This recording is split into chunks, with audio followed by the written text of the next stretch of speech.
Good morning guys, kain po tayo.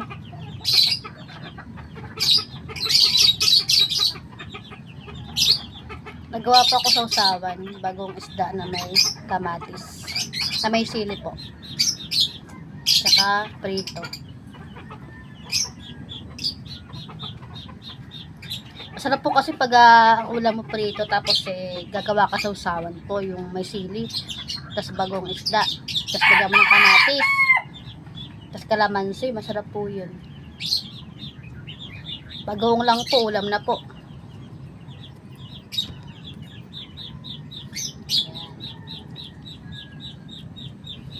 Kaya po guys, kumain na po ba kayo almusal?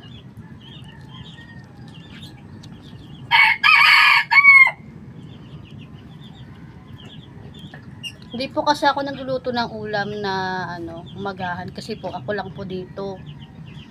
Kasi po yung asawa ko po papasok po sa trabaho.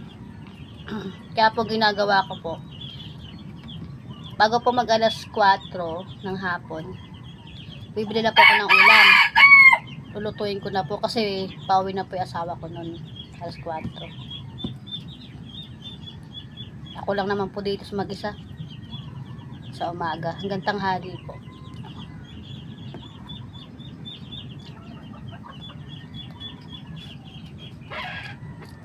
Hindi ko pa ma-harvest yung mga talim ko pong gulay, maliliit pa po kasi.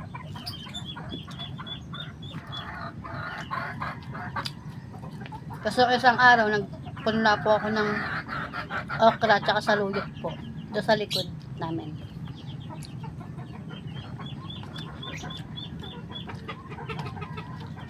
Hotdog po.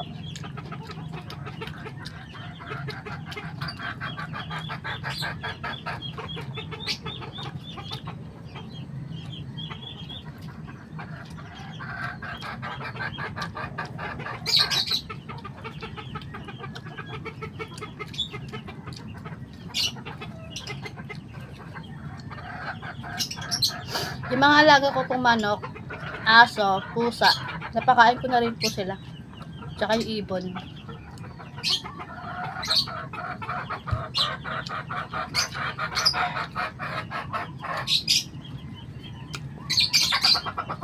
Papunta po kasi ako school ngayon. Kukunin ko po yung ng bata. Pamangkin ko po.